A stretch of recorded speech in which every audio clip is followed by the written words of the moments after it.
एक बार की बात है, किसी राजा ने यह फैसला किया कि वो प्रतिदिन 100 अंधे लोगों को खीर खिलाया करेगा। एक दिन खीर वाले दूध में सांप ने मुंह डाला और पूरे दूध में विष फैल गया। जहरीली खीर को खाकर 100 के 100 अंधे व्यक्ति मर गए। राजा बहुत ही परेशान हुआ कि मुझे 100 आदमियों की हत्या का पाप लगेगा।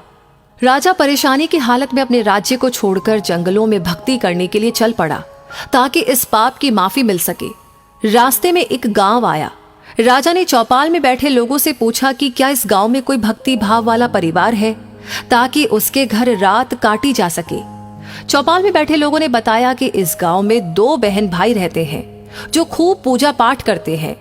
राजा उनके घर रात में ठहर गया। सुबह जब राजा उठा तो लड़की पूजा पर बैठी हुई थी। इससे पहले लड़की का रूटीन था कि वो दिन निकलने से पहले ही पूजा से उठ जाती थी और नाश्ता तैयार करती थी। लेकिन उस दिन वो लड़की बहुत देर तक पूजा पर बैठी रही। जब लड़की उठी तो उसके भाई ने कहा कि बहन, तू इतनी देर से उठी है? अपने घर मुसाफिर आया हुआ है, उसे नाश्ता करके दूर जाना है। लड़की ने जवाब दिया कि भैया, ऊपर एक मामला उलझा हुआ था।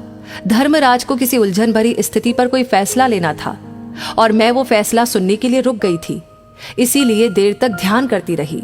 तो उसके भाई ने पूछा कि ऐसी क्या बात थी? तो लड़की ने बताया कि फला राज्य का राजा अंधे व्यक्तियों को खीर खिलाया करता था, लेकिन दूध में सांप के विष डालने से 100 अंधे व्यक्ति मर गए। अब धर्मराज को समझ नहीं आ रहा कि अंधे व्यक्तियों की मौत का पाप राजा को लगे, सांप को लगे या दूध बिना ढके छोड़ने वाले रसोइये को लगे। राजा भी सुन रहा था। राजा को अपने से संबंधित बात सुनकर दिलचस्पी हो गई और उसने लड़की से पूछा कि फिर क्या फैसला हुआ। लड़की ने बताया कि अभी तक कोई फैसला नहीं हो पाया था। तो राजा ने पूछा कि क्या मैं आपके घर एक रात के लिए और रुक सकता हूँ? दोनों बहन भाइयों ने खुशी से उसको हाँ कर दी।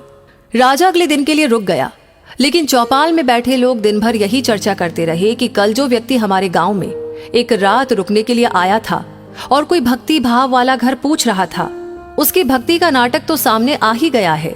रात काटने के बाद वो इसलिए नहीं गया क्योंकि जवान लड़की को देखकर उस व्यक्ति की नीयत खोटी हो गई, इसलिए वो उस सुंदर और जवान लड़की के घर पक्के तौर पर ही ठहरेगा या फिर लड़की को लेकर भागेगा। दिन भर चौपाल में उस राजा की निंदा होती रही। अगली सुबह लड़की फिर ध्यान पर बैठी और रूटीन के टाइम अनुसार उठ गई। तो राजा ने पूछा, बेटी, अंधे व्यक्तियों की हत्या का पाप किसको लगा? तो लड़की ने बताया कि वो पाप तो हमारे गांव के चौपाल में बैठने वाले लोग बांट कर ले गए। तो निंदा करना कितना घाटे का सौदा है। निंदक हमेशा दूसरों के पाप अपने सर पर ढोता रहता है और दूसरों द्वारा किए गए उन पाप कर्मों के फल को भी भोगता है। अतः हमें सदैव निंदा से बचना चाहिए। दोस्तों, इस कहानी के बारे में आपकी क्या राय है? आप क्या सोचते हैं? हमें जरूर कमेंट बॉक्स में लिख करके बताइएगा। बहुत अच्छा लगता है आपके प्यारे प्यारे कमेंट्स को पढ़कर।